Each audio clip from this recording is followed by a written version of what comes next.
Bonsoir tout le monde. On va commencer dans une petite minute. On va attendre juste que les gens aient la chance de se connecter.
On va pouvoir débuter.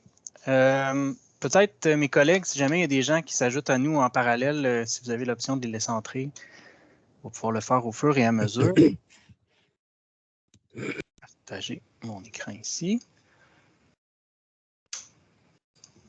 Bonsoir tout le monde. En fait, d'abord, je vais me présenter. Je suis Olivier Préjean, le chef de projet au service du génie et de l'environnement de la ville.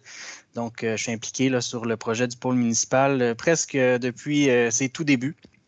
Je suis accompagné ce soir de certains membres là, du comité de pilotage du projet, dont Mme France Lavoie, qui est directrice des communications, Olivier Van Ness, qui est directeur général. Et également, là, il y a des élus qui sont présents. J'ai vu notamment Mme Diane Morin et il y a la conseillère aussi, Mme Charmant, là, qui devrait se joindre à nous. J'imagine que plusieurs d'entre vous qui étiez présents à la première rencontre qu'on a tenue l'an dernier pour présenter le projet. Donc, une première rencontre qu'on avait tenue là, au tout début, avant le début du chantier. Mais au tournant là, de cette nouvelle étape-là, dans le cadre des travaux, on trouvait ça intéressant de vous rencontrer à nouveau. D'une part, pour vous présenter où l'entrepreneur est rendu avec la construction, mais aussi échanger là, concernant la nouvelle phase des travaux. Puis on va revenir un peu plus tard dans la présentation sur ce que ça veut dire, la nouvelle phase des travaux. Peut-être quelques petites règles pour la présentation, pour que tout aille rondement. Donc, d'une part, les micros sont éteints là, pour la présentation. Mais par la suite, on va pouvoir prendre toutes les questions. Donc, on va garder les questions pour la fin. On va commencer avec les questions qu'on a reçues par courriel. On a reçu quelques questions par courriel, donc on va y répondre. Ensuite, vous pourrez envoyer vos questions soit sur le clavardage ou directement là, en ouvrant votre micro et ou votre caméra là, pour qu'on puisse y répondre. Donc, on voit ça vraiment comme un échange. Il n'y a pas de bonnes ou de mauvaises questions. Le menu de la soirée, vous allez voir qu'il est assez simple. Donc, d'une part, on va présenter le projet à nouveau, les grandes fonctions du projet. Donc, on avait déjà fait l'exercice l'an dernier. Par contre, il y a peut-être des nouvelles personnes là, qui se sont jointes à la présentation. Puis, c'est quand même pertinent aussi de le rappeler aux autres personnes qui auraient déjà assisté à la présentation l'an dernier, ne serait-ce que pour vous remettre dans le bain du projet. Ensuite, on va vous présenter l'avancement du projet, donc où on en est avec les travaux, quelles sont les prochaines étapes, parler des impacts potentiels, les mesures d'atténuation qui sont mises de l'avant, pour ensuite terminer avec la période de questions, donc où on va vous donner la parole là, pour toute question ou enjeu là, et discuter tous ensemble. Donc, en 2018 est venue l'idée de regrouper 3 équipements majeurs qui étaient prévus à notre planification. Donc, il y avait l'idée d'avoir une bibliothèque, donc un agrandissement à cette époque-là. Il y avait l'idée d'avoir aussi un nouvel hôtel de ville, parce qu'il faut dire qu'on est locataire de nos bureaux actuels, et l'idée aussi d'avoir un complexe aquatique. Donc, ces 3 équipements-là, qui étaient prévus à peu près en même temps dans la planification, bien, est venue l'idée de les regrouper sur un même site. Un site quand même intéressant parce que c'est dans puis vous le savez très bien parce que vous y êtes résident, mais c'est un endroit où il y a une forte densité de population, où on a proximité de la gare, où on a proximité de différents services, où on a déjà aussi le centre multisport. Donc, ça vient vraiment créer un effet de synergie. Puis l'idée de regrouper ces équipements-là ensemble, elle a été poussée un peu plus loin en ayant l'idée aussi de regrouper la bibliothèque et l'hôtel de ville là, au sein d'un même bâtiment. et de greffer à tout ça une place publique là, parce qu'on vient créer là, vraiment un espace public qui va venir relier chacune de ces fonctions-là, puis qui offre aussi un nouvel espace là, au sein de votre quartier. Il faut dire par contre que la phase 1, donc c'est bibliothèque, hôtel de ville dans le même bâtiment, la place publique, et en phase 2, viendrait s'ajouter le complexe aquatique parce qu'on est en attente là, de programmes de subvention. Il y a une demande de subvention qui a été déposée. On est en attente de réponse là, par rapport à ça. Ce bâtiment-là viendrait s'ajouter là, en retrait du site, là, entre la gare et la voie ferrée. Donc, le concept du projet, il est issu d'un concours d'architecture, donc un concours d'architecture qui a été tenu en 2019. Donc, c'est un jury qui a choisi le projet. Le projet choisi est celui de la firme coordonnée par les architectes Leuf et Lapointe-Magne, donc 2 firmes d'architecture en consortium. On le voit à l'écran, donc au niveau du rendu visuel. Ce qu'on voit, c'est vraiment un bâtiment en forme de rectangle, donc le bâtiment qu'on voit en haut à la gauche de l'écran, donc qui est le bâtiment de la phase 1, qui vient créer ce rectangle-là lumineux, un genre d'effet de flottement par-dessus le rez-de-chaussée, qui lui va être 100% fenestré. Ce qu'on remarque également, c'est que c'est un bâtiment qui est assez étroit, donc c'est un bâtiment de 25 mètres de largeur. Ce que ça va permettre, c'est à la lumière naturelle de vraiment pénétrer dans le bâtiment jusqu'au centre du bâtiment. Donc, ça va donner un effet intéressant quand même là, pour les usagers, donc notamment au niveau de la bibliothèque aussi, d'avoir accès à la lumière naturelle comme ça, pas mal partout où on va se situer dans le bâtiment. Ce qu'on voit aussi sur l'image du haut, c'est les aménagements extérieurs. Donc, on voit qu'il y a quand même une grande place qui est prévue à l'avant du bâtiment, donc le long de la rue Émile-Bouchard. Puis, on voit aussi un peu au fond de l'image, c'est peut-être petit, mais on va le voir plus gros un peu plus loin, des grands escaliers gradins, donc qui vont nous permettre d'avoir des événements, mais de s'asseoir aussi là, à l'échelle du quartier. Puis ces escaliers gradins-là, elles se poursuivent de l'autre côté de la cloison, donc elles se poursuivent au même niveau à l'intérieur, directement à l'intérieur du bâtiment. Maintenant, à une échelle un peu plus piétonne, donc pour la phase 1 du bâtiment, bien, on voit la transparence du revêtement extérieur, donc majoritairement vitré de ce côté-là pour ces façades-là. Et un autre type de revêtement aussi, qui est un revêtement d'une apparence un peu blanchâtre, qui laisse passer la lumière, qui n'est pas 100% transparent, mais par contre qui, comme je le mentionnais, laisse passer la lumière, diffuse la lumière, mais a aussi des facteurs d'isolation plus élevés qu'une fenêtre, donc au niveau des performances éco-énergétiques du bâtiment, ça venait ajouter là, à cet ensemble-là. On voit aussi qu'une fois sur la place publique, compte tenu du fait que c'est un bâtiment qui est quand même assez fenestré, bien, on va voir de l'extérieur la structure de bois, donc une structure de bois massif qui a été utilisée pour ce projet-là. Donc, on va voir aussi au niveau de la section adulte de la bibliothèque, section adulte de la bibliothèque qui est au 2e étage et qui donne sur 2 niveaux. Donc, sous le rez-de-chaussée du bâtiment, on va retrouver un stationnement souterrain pour minimiser l'impact de l'asphalte sur le projet. Donc, on voulait maximiser les surfaces végétalisées, donc d'où l'importance d'aménager le stationnement souterrain. Ensuite, au niveau du rez-de-chaussée, ce qu'on va retrouver, c'est les sections jeunesse de la bibliothèque. Donc, tout ce qui est les tout-petits, section adolescente aussi va être à cet endroit-là. On va retrouver le lab, donc avec différents équipements pour créer différentes œuvres. On va retrouver aussi un petit espace café. Et on va retrouver 2 grandes salles multifonctions, donc qui vont être disponibles pour différents événements, mais qui vont être aussi là, disponibles à la location. Pardon. À l'étage, donc au 2e étage, c'est-à-dire on va retrouver la section adulte de la bibliothèque, donc qui va donner sur 2 niveaux jusqu'au plafond. Également, à la bibliothèque, on va retrouver des salles de travail d'équipe, donc 6 salles de travail d'équipe qui vont être disponibles pour les citoyens, pour du travail en silence, pour du travail d'équipe, pour des rencontres quelconques. Mais c'est aussi au 2e étage de la bibliothèque qu'on va retrouver tout ce qui est fauteuil, des tables pour lire les différents périodiques, pour lire les différents livres, etc. On va aussi retrouver au 2e étage tout ce qui est les services de l'hôtel de ville qui offre une prestation aux citoyens. Donc, on peut penser au permis, on peut penser au paiement des taxes et également, on va retrouver la salle du conseil. Donc, tout ce qui est espace plus civique va être au 2e étage. Et finalement, au 3e niveau, qui est un demi-étage, qui est un étage en mezzanine, bien, ça va être les services administratifs de l'hôtel de ville. Donc, ce n'est pas un étage qui est nécessairement là, ouvert au public. Donc, quand je mentionnais le deuxième niveau qui mène jusqu'au plafond, donc pour cet effet de pleine hauteur, on le voit bien à l'écran. Donc, la section adulte de la bibliothèque qui va donner sur 2 étages avec le 3e étage qui est en surplomb, donc en mezzanine là, du 2e étage de la bibliothèque. Et également, à travers le rayonnage, mais on le perçoit un peu sur l'image, mais il va y avoir de la plantation d'arbres, donc des arbres qui vont être, je pense qu'il y en a 7 ou 8, des arbres qui vont arriver au chantier à peu près 11 pieds de hauteur, puis qui vont continuer leur croissance là, au fil des années, donc pour vraiment aller là, au-delà du rayonnage, puis donner l'idée d'amener un petit peu de nature là, au sein du bâtiment. Puis c'est une idée qui avait été évoquée dans le concours d'architecture, puis qui a tout le temps été maintenue là, depuis l'étape du concours d'architecture. Toujours concernant le volume du bâtiment, mais tantôt, je vous parlais des grands escaliers gradins qu'on voyait sur la place publique puis qui se prolongeaient à l'intérieur, mais on le voit ici au niveau de la représentation graphique. Donc, c'est un espace au niveau du hall d'entrée qui, lui, est sur 3 hauteurs, donc complètement ouvert du rez-de-chaussée jusqu'au plafond, jusqu'à la structure de bois, avec les grands escaliers gradins où on va pouvoir aller lire. Peut-être qu'il y aurait des événements au bas des escaliers, puis que ces grands gradins-là pourraient servir là, justement à s'asseoir puis à regarder l'événement. Donc, plusieurs utilités qui vont pouvoir être trouvées là, pour cet espace-là. Et à l'autre image, on voit l'état actuel. C'est sûr que c'est un peu moins grandiose parce que présentement, c'est recouvert pour être protégé, tout ça.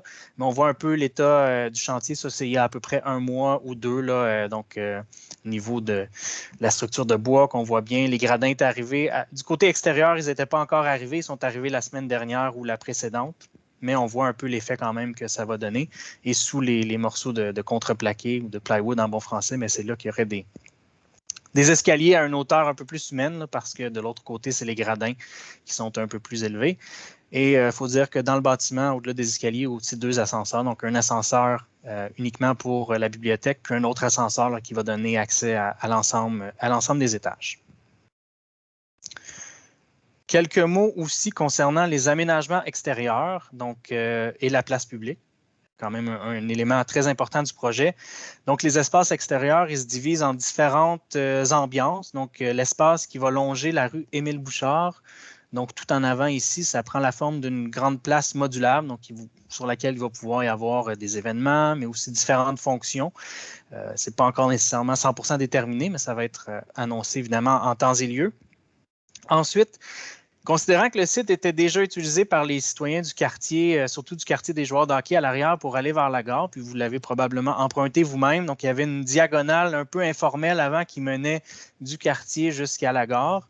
Cette idée de conserver la diagonale pour avoir un chemin, disons, plus direct à la gare a été conservée à l'étape du concours d'architecture. Donc, on la voit ici là, sous l'effet un peu d'une courbe. Donc, ça va être conservé. Ça va être un passage piéton, bétonné, ouvert à l'année.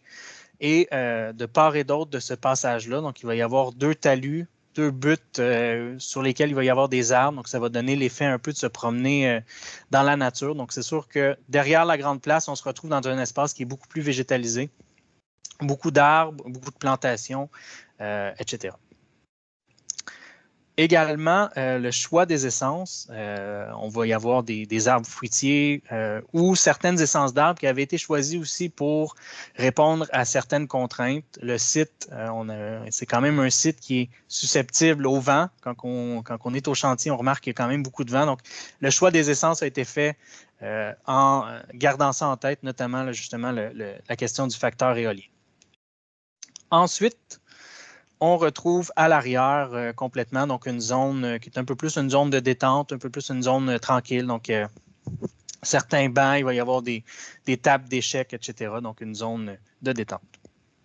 Et finalement, dans la zone là, qui est située entre les tours du Vela et le bâtiment de la phase 1, on va retrouver le stationnement extérieur. Avec quelques bornes de recharge et également où on voit la rangée là, où il y a 2 arbres un peu en quinconce comme ça. Ça va être une voie cyclable donc qui va permettre de traverser le site sans nécessairement devoir là, traverser le site au niveau de la place publique puis côtoyer là, les citoyens piétons. Donc, une voie cyclable qui va traverser directement le long du stationnement avec éclairage et tout ça. On voit également d'autres images là, des aménagements extérieurs. Donc ici, on est au niveau de la grande place avec différents îlots plantés, îlots gazonnés, etc. Ensuite, encore une fois, des images des aménagements extérieurs à échelle piétonne. Donc, autour des îlots de plantation, mais il va être possible de s'asseoir. Autour de certains îlots, pas nécessairement l'ensemble, il va être possible de s'asseoir, mais on voit un peu l'effet que ça va donner là, avec les plantations. Et quand je parlais un peu plus tôt là, des 2 talus végétalisés, bien, on le voit ici également à l'écran. Donc, ça, c'est le chemin qui mène vers la gare, où on voit justement ces 2 buttes-là végétalisées. Il va y avoir un genre de petit amphithéâtre. Là, donc, l'idée des gradins, mais de plus petite envergure également pour s'asseoir, mais peut-être aussi assister à un événement quelconque. Au niveau de l'avancement du chantier, on voit ici à l'écran là, une image qui a été prise il y a quelques jours d'une caméra qui est disponible sur le site Internet d'ailleurs si vous voulez y avoir accès. Ça prend à peu près 4 ou 5 photos par jour, là, à peu près aux 2-3 heures, donc c'est possible de voir l'évolution du chantier. Quoique, en habitant à proximité, vous le voyez directement, mais peut-être moins de cet angle-là. Donc, ce qu'on voit, c'est que les travaux avancent quand même bien. Au niveau notamment de tout ce qui est revêtement extérieur, toiture et tout ça, c'est terminé à pratiquement 95 %. Au niveau de l'intérieur, tout ce qui est le brut, donc ce qu'on appelle la structure, les planchers, etc., les cloisons murales, ça c'est terminé. Là, l'entrepreneur est vraiment à s'affairer à tout ce qui est finition intérieure, donc peinture, revêtement, garde-corps, etc. Passage du filage ou autre chose du genre, mais au niveau du brut, c'est vraiment complété.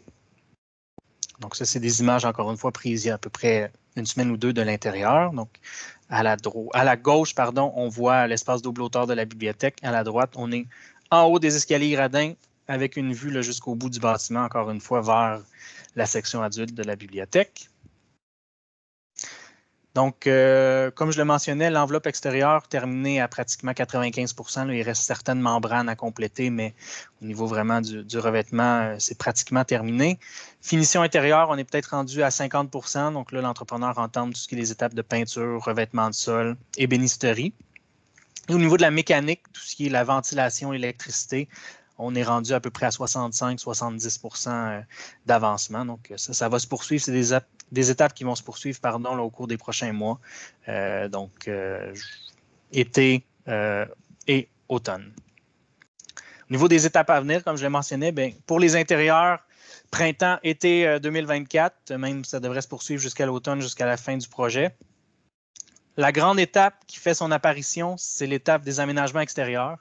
Donc, tout ce qui est le paysage va débuter incessamment, si ce n'est pas déjà débuté en fait, c'est supposé au cours de la présente semaine. Donc, tout ce qui est les travaux d'aménagement paysager, on peut penser à l'aménagement du site, les plantations, le bétonnage de la place publique, mobilier urbain, éclairage extérieur, etc. Donc, ça, c'est une nouvelle phase des travaux qui débute et qui va suivre là, tout au long de l'été jusqu'à l'automne.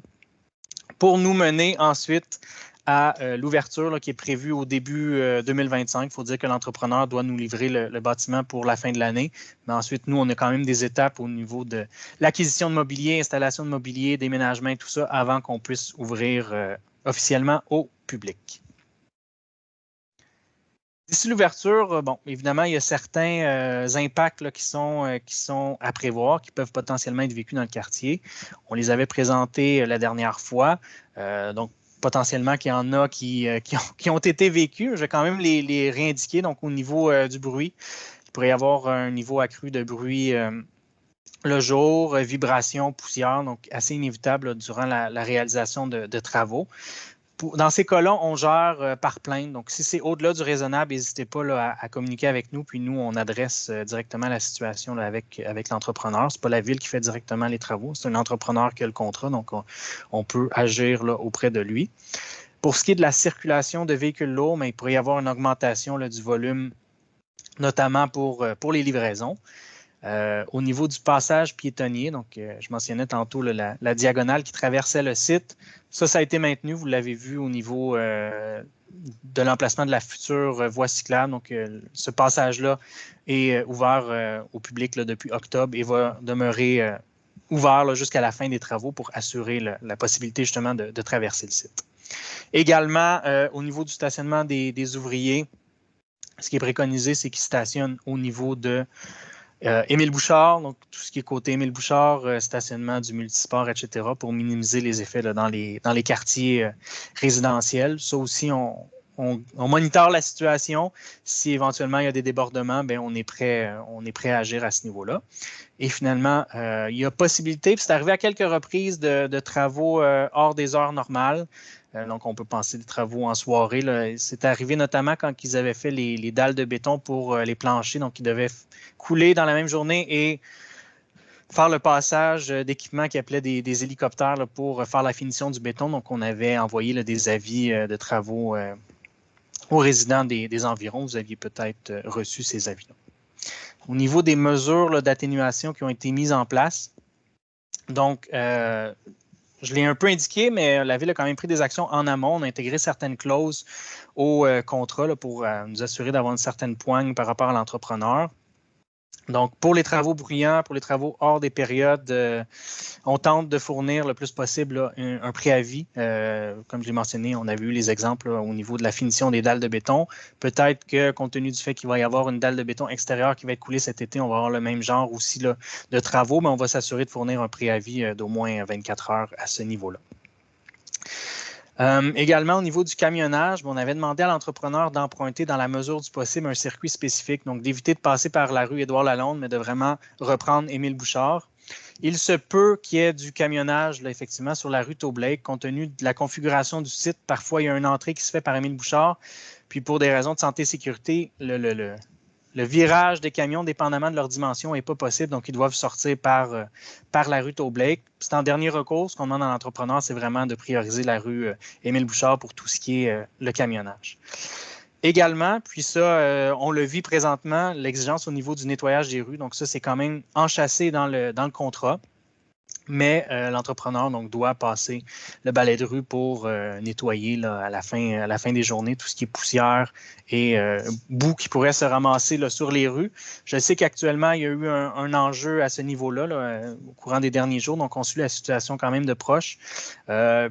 Puis clairement, c'est pas parce que c'est un projet de la Ville que l'entrepreneur a des passe-droits, au contraire. Donc, s'il y a constat à donner ou des procédures à prendre, mais il n'y a pas de souci, on les prend, on l'adresse tout ça avec l'entrepreneur.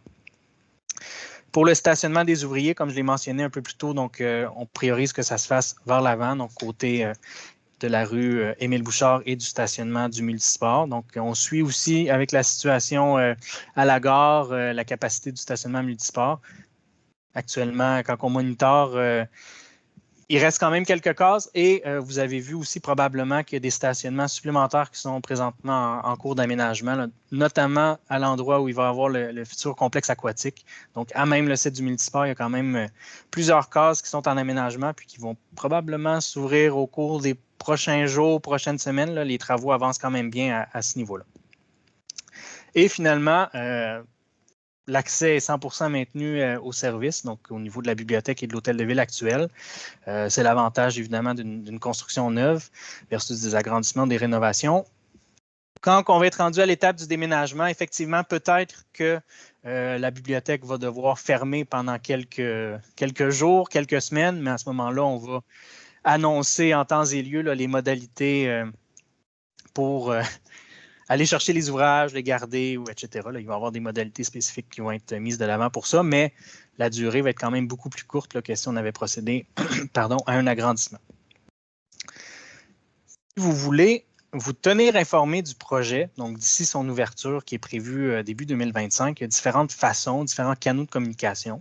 Donc, d'une part, vous pouvez utiliser la ligne téléphonique InfoTravaux pour nous faire part de tout enjeu là, par rapport au chantier, pour nous permettre d'adresser ça avec l'entrepreneur, ou utiliser l'adresse courriel qui est dédiée au projet, aussi l'adresse courriel que vous avez utilisée d'ailleurs pour vous inscrire, là, qui est l'adresse pôle-municipal@commercialville.vaudreuil-dorion.qc.ca. Donc, n'hésitez pas à utiliser cette adresse-là. Il y a une page dédiée aussi sur le site Internet, donc qui est quand même mise à jour à une bonne fréquence. Donc, n'hésitez pas à aller lire ça. Justement, vous avez accès à la caméra en temps réel si ça vous intéresse de voir l'évolution du chantier, mais aussi d'en apprendre davantage sur le projet. Donc, c'est une page qui est mise à jour quand même régulièrement. Au niveau du bulletin municipal aussi, il y a des mises à jour qui sont faites là, à chaque édition du Trait d'Union. Et là, je vous l'annonce en primeur. avant l'ouverture du bâtiment au grand public. Donc, ce qu'on aimerait faire, c'est vous inviter. Donc, pour vous remercier de votre patience avec les travaux qui ont eu lieu. Donc, vous faire visiter le bâtiment en grande primeur. Donc, soyez à l'affût de votre boîte aux lettres là, au courant du début de 2025 parce qu'on aimerait bien vous faire visiter avant l'ouverture officielle, donc le projet. Il y a également différentes ressources numériques qui vont être mises de l'avant, dont un balado qui a été enregistré avec différents acteurs du projet. Encore une fois, ce balado-là va être rendu disponible à l'automne prochain, mais pour vous, les riverains, on va le rendre disponible dès les prochains jours. Donc, il y a un lien qui va vous être envoyé là, pour pouvoir écouter ce balado-là, donc où on a rencontré, par exemple, l'architecte, le surintendant du projet, donc différents acteurs clés du projet pour en apprendre davantage là, sur les dessous de la réalisation d'un projet comme celui-là. Et bien, ça, je l'ai mentionné, la plateforme de suivi en temps réel qui est disponible sur le site Internet aussi, là, donc avec les mises à jour des images. Avant de passer à la période de questions, on voulait vous montrer un petit vidéo qui va être également lancé là, au public la semaine prochaine. C'est vraiment une courte vidéo de quelques secondes juste pour mettre en bouche le projet. Puis ensuite, on va pouvoir passer à la période de questions. Donc, je vais débuter avec les questions qu'on a reçues par courriel, puis ensuite, on pourra passer aux questions par le clavardage ou directement avec la caméra.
Alors voilà, je vais aller tout de suite avec les questions. Pour la période de questions, je vais être accompagné de monsieur le directeur général Olivier Van Nest. Au niveau de la première question qu'on avait reçue par courriel, on avait reçu la question « Pourquoi utiliser la rue Toblake, qui est une zone résidentielle et scolaire pour les camions au lieu d'utiliser l'entrée qui se trouve sur de la gare? » Mais effectivement, c'est supposé d'être uniquement une sortie, sauf en de rares exceptions là, où il pourrait y avoir entrée, mais généralement, il faut que ce soit une sortie, il faut que ce soit en dernier recours, comme je l'ai mentionné, si le camion n'est pas capable de tourner directement pour retourner par la rue Émile-Bouchard. Donc, s'il y a un enjeu à ce niveau-là, on va réadresser aussi la question là, auprès de l'entrepreneur pour rappeler là, cette demande-là. Il y avait la question qu'on avait reçue aussi au niveau du nettoyage de la rue Toblake, donc quotidiennement pour l'accumulation de poussière. Donc, effectivement, comme je l'ai mentionné, c'est une exigence qui est prévue au contrat, donc que ce soit nettoyé à la fin de chaque journée de travail. Comme j'ai mentionné, on sait qu'il y a un enjeu là, au courant des derniers jours par rapport à ça, mais on suit la situation de près. Avec la construction de l'hôtel de ville et de la nouvelle phase de condo, donc encore une fois sur la rue Toblake, au cul-de-sac dans la même zone de l'hôtel de ville, est-ce qu'on va appliquer des règles strictes en matière de stationnement et de circulation, notamment sur les rues Claude Provost et Maurice Richard? Ce qu'il faut dire, c'est que par la rue Toblake, une fois que le projet va être terminé, il n'y aura pas d'accès possible véhiculaire au projet. Donc, l'accès véhiculaire au projet va se faire uniquement par la rue Émile-Bouchard. Le seul accès, ce serait pour des véhicules d'urgence par Toblake, mais un automobiliste ne pourrait pas partir de la rue Émile-Bouchard, traverser le stationnement et se rendre à la rue Toblake ou à la rue Lorne Worsley. Donc, ce ne sera pas permis de procéder de la sorte. Et il y avait la question également au niveau là, du passage des camions sur la rue Toblake, au niveau du respect là, des panneaux d'arrêt. Est-ce que c'est possible là, de justement faire le rappel au niveau de vitesse et panneaux d'arrêt? Effectivement, on a pris bonne note de la question, puis on avait fait plusieurs rappels là, en début de chantier à ce niveau-là. On va s'assurer que l'entrepreneur fasse le suivi aussi auprès de ses sous-traitants puis auprès des transporteurs à ce niveau-là. Et la dernière question qu'on avait reçue par courriel était, j'aimerais savoir s'il serait possible d'avoir accès sur le site du pôle municipal à un contenant pour déposer nos matières compostables puisque ce n'est pas disponible pour nos immeubles à condos. Olivier, tu avais une réponse peut-être par rapport à ça? Oui, bien, on comprend que c'est de la rue Taublec qu'on vous encouragerait à appeler la division environnement parce qu'on a intégré l'an dernier la ville dans les phases de déploiement du service de compostage, les multilogements. Donc, c'est disponible pour vos logements aussi. Ça vous devriez être desservi pour avoir individuellement, ben pas individuellement, mais collectivement dans des immeubles à logement, des bacs à compostage. Donc, on vous invite à nous appeler puis vous faire livrer un bac le plus rapidement possible pour vous mettre au compostage aussi. Ça fait le tour des questions qu'on avait reçues par courriel. Je vois qu'il y a une question qui est rentrée sur le clavardage. Combien de temps les trailers qui sont arrivés aujourd'hui derrière la maison de ville de Sylvio Mentor vont rester?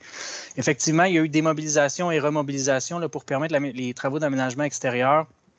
Il fallait libérer les zones où il va y avoir les travaux, justement. Donc, les roulottes ont été installées à l'arrière du projet, dans une zone qui est à l'exclusion de la zone des travaux. Puis ces roulottes-là vont rester là jusqu'à peu près au mois d'octobre, qui est la date de fin anticipée pour le projet. S'il y a d'autres questions, n'hésitez pas à les entrer, soit dans le chat, sinon simplement levez la main et vous pouvez la poser là, verbalement, il n'y a pas de souci. Oui. Je vous... pln.r, vous pouvez... Excuse, je ne sais pas le nom. Là. Juste enlever le micro. Activer... Ouais, oui, ça ne fonctionne pas par le chat. On est un groupe ici au VELA, donc on est une dizaine de personnes du VELA ensemble. On aimerait savoir, On aimerait savoir le complexe aquatique, sur le plan que vous avez montré, ça va être où, là, parce que c'est comme un peu flou. Puis aussi peut-être le stationnement additionnel que vous faites en ce moment. Oui, je vais vous repartager là, la petite image que j'avais. Donc, bon, ici, on a la rue Émile Bouchard actuellement. Le centre municipal, il est ici avec le stationnement de la gare. Donc, le complexe aquatique va venir s'implanter vraiment dans cette zone-là ici, qui est à côté du stationnement actuel d'Exo. Puis actuellement, le stationnement, justement, temporaire là, est en train de se construire à cet endroit-là ici. Dans le fond, je vais peut-être montrer ce qu'ils sont au vélo. Là, vous êtes vraiment de l'autre côté, sur la ligne bleue dans le bas. C'est vraiment de l'autre côté du pôle municipal que le centre aquatique serait implanté. Puis peut-être un peu de détails sur les espaces de stationnement. En fait, c'est l'ARTM, l'Agence responsable des transports, qui cherchait désespérément des terrains dans le secteur de la gare pour temporairement augmenter le stationnement, parce que vous l'avez probablement vu, les rues débordent. Le stationnement de la gare de train a débordé à plusieurs journées dans les derniers mois.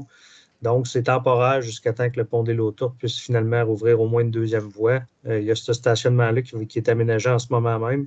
Et aussi sur la rue Boileau, de l'autre côté de la gare, là, il y a un stationnement qui est fait à côté des condos. C'est une situation temporaire là, pour, comme je vous dis, jusqu'à temps que la situation de circulation se résorbe.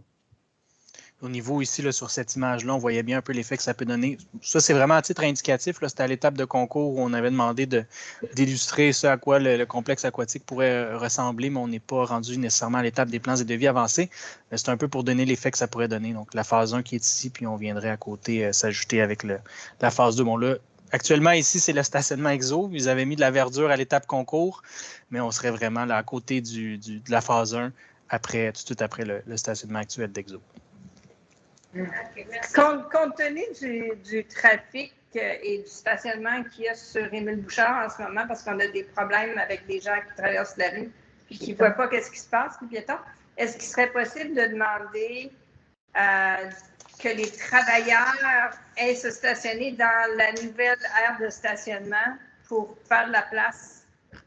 J'y ai pensé justement pendant le début de la rencontre, puis on a vu des questions. Effectivement, même ça va être logique parce que la roulotte va être à proximité, puis ce stationnement-là va principalement servir quand c'est très, très utilisé. Donc, c'est la dernière partie de stationnement. Fait que je pense que oui, naturellement, on va le suggérer, là, c'est qu'ils utilisent d'abord ces espaces-là là, du stationnement temporaire.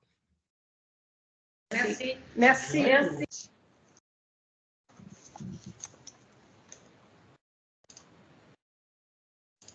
Monsieur Moncel, on vous écoute. Excusez-moi, je vais activer votre micro. Oui, juste si vous pouvez repaiser dessus, ça devrait fonctionner. On ne vous entend pas encore, juste cliquer sur l'icône. Est-ce qu'on m'entend? Oui. Ah, good, parfait. Fait que bonne soirée pour tout le monde. Merci pour m'inviter pour la session de ce soir. Puis merci Olivier pour répondre à mes questions tantôt par courriel. Oui, fait que c'est sûr, c'est une construction. La chose qui me préoccupait le plus, juste pour récapituler, coup rapide vraiment, c'est que je vis sur la rue Claude Provost, puis à côté, je suis un coin de rue avec Toll Blake. Puis qu'est-ce qui m'inquiétait beaucoup, parce que depuis 7 ans, ils font des condos sur cette rue-là, c'est vraiment les excès de vitesse. C'est une zone écolière, il y a beaucoup de poussière. Fait que, spécialement les colliers résidentiels, les gros camions, les trucks, sur vraiment de mettre l'emphase, de ralentir, faire leur stop. Spécialement aussi les heures de pointe pour les écoliers aussi, là, c'est bien important. J'ai vécu pendant plusieurs années avec les condos, puis ça passe tout droit. Fait que c'est quelque chose à surveiller. Ou aussi en même temps de peut-être passer le message aux patrouilleurs aussi, sortis du Québec, passer de temps en temps, être bien sûr que tout le monde est bien correct et bien safe là-dessus, ou la Ville de Montréal, les inspecteurs, excuse-moi, la Ville de Vaudreuil pour les inspecteurs pour passer, oui, bien sûr que tout est bien correct. La deuxième chose qui me préoccupe dessus aussi, c'est que je sais que, là, tu m'avais expliqué, c'est une rue on passe dessus parce qu'on n'a pas le choix pour l'instant avec certaines livraisons et tout. Pour la poussière et tout, c'est compréhensible jusqu'à un point, c'est que ça passe pas ici.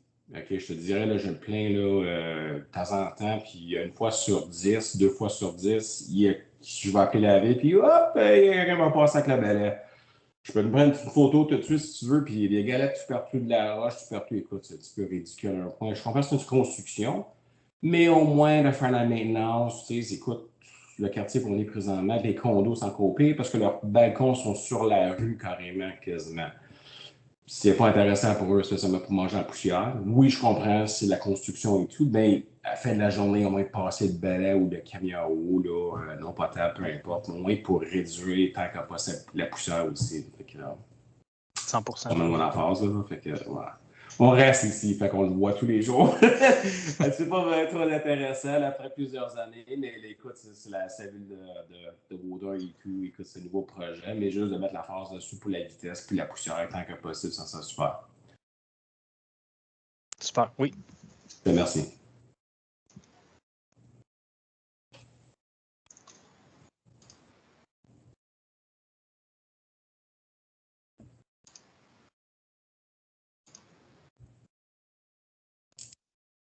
On est prêt pour la prochaine question?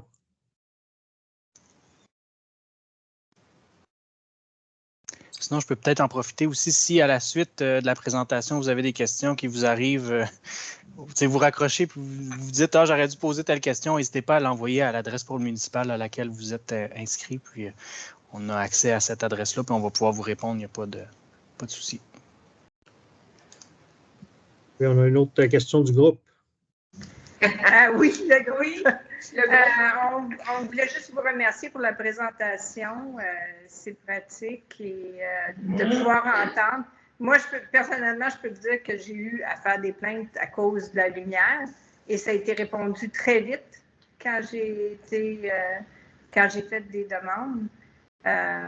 Même chose pour le bruit. Même chose pour le bruit. Il y a des personnes ici qui... Même chose pour le bruit. Regardez, ils ont demandé pourquoi on n'avait pas la caméra, mais je vous...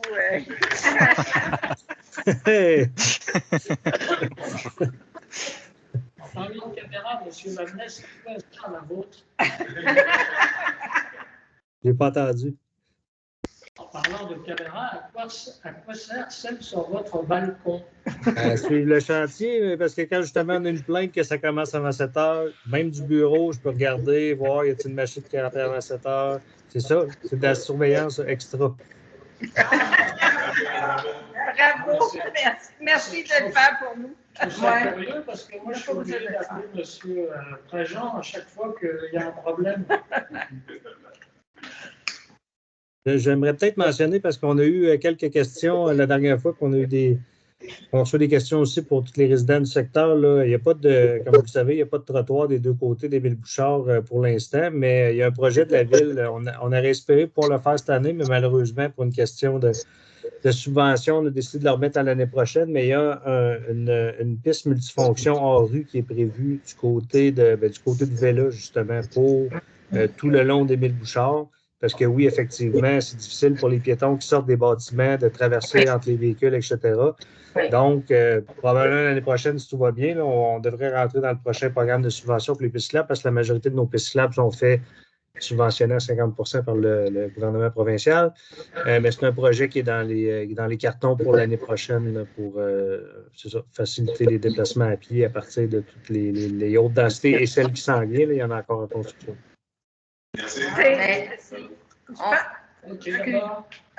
On souhaite qu'il n'arrivera rien d'ici ce temps-là parce qu'à tous les jours, il y a des risques de frapper des piétons sur Émile Bouchard en face de Véla.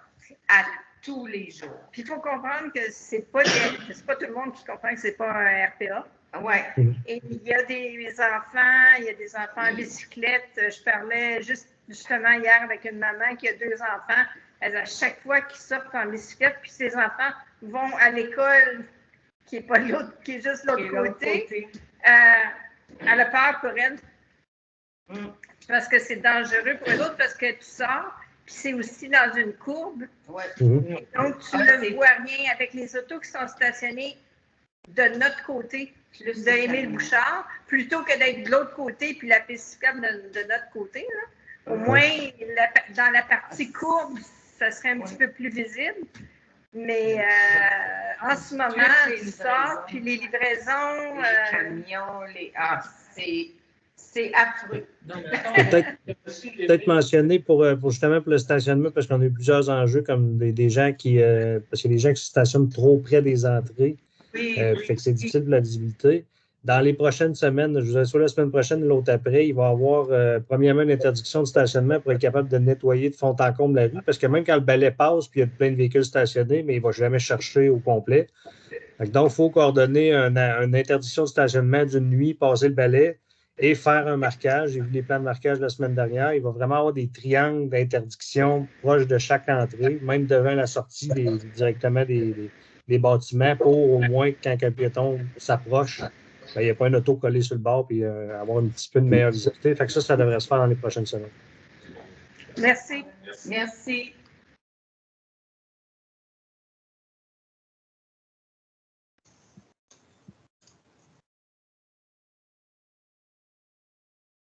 Madame Lavoie, une question? Merci, M. Vanesse. Bonjour tout le monde. Mon nom est France Lavoie. Je suis la directrice du service des communications. C'est juste pour rappeler aux gens qui sont réunis dans une salle, là, dans une des tours Véla, de nous envoyer votre adresse courriel parce que là, je sais que vous êtes en groupe, mais par la suite, si on veut vous écrire, vous informer, vous inviter, ce serait utile d'avoir votre adresse courriel. Donc, à l'adresse là, qu'Olivier vous a mentionné en début de rencontre et même à quelques reprises. Merci. Merci de l'initiative. Je pense qu'il y aurait eu lieu aussi de l'envoyer comme à Véla pour qu'eux transmettent aux gens pour demander. Parce que nous, on est un petit groupe quand même. D'amis Véla. Les amis Véla. Qui avons décidé de se rencontrer. Ce serait plus facile pour tout le monde.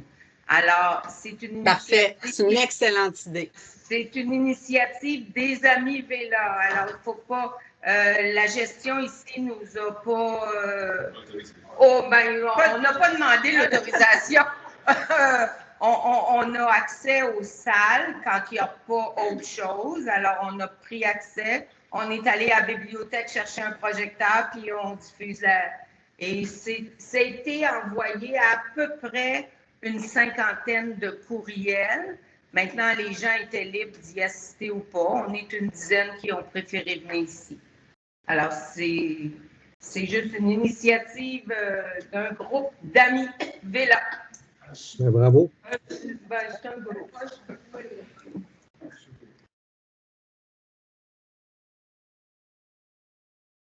Dernière chance peut-être pour une dernière question. Sinon, comme je vous l'indiquais, n'hésitez pas à nous les envoyer via pôle municipal.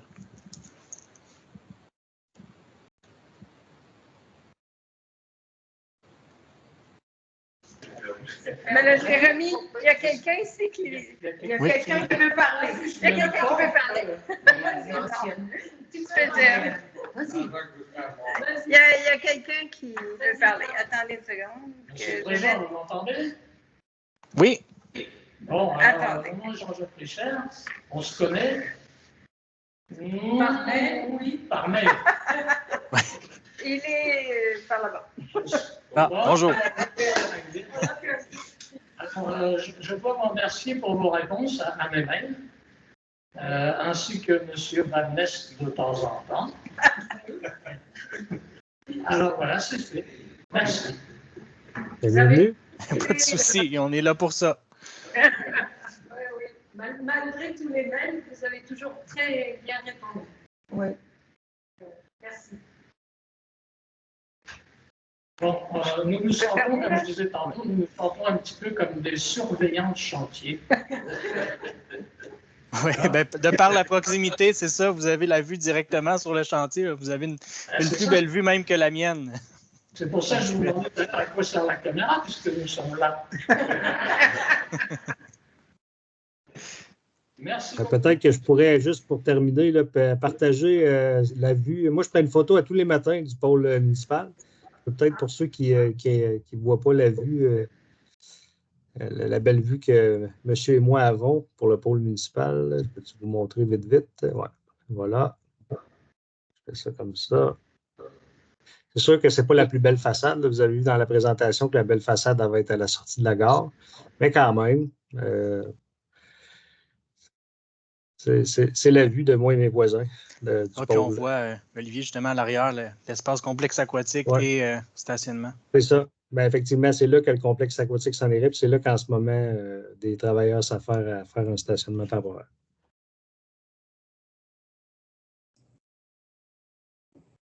Bien, merci tout le monde. Merci d'avoir participé. N'hésitez pas à suivre le projet là, sur le site Internet et on va probablement là, vous envoyer, comme on avait mentionné, le projet de balado sous peu avec les adresses courriels qu'on avait reçues à l'adresse pôle municipal. Merci. Et l'invitation pour la visite en primeur éventuellement. Effectivement, c'est ça. Merci. Merci beaucoup. Bonne soirée. Merci vous tous. Bonne soirée. Bonne soirée tout le monde.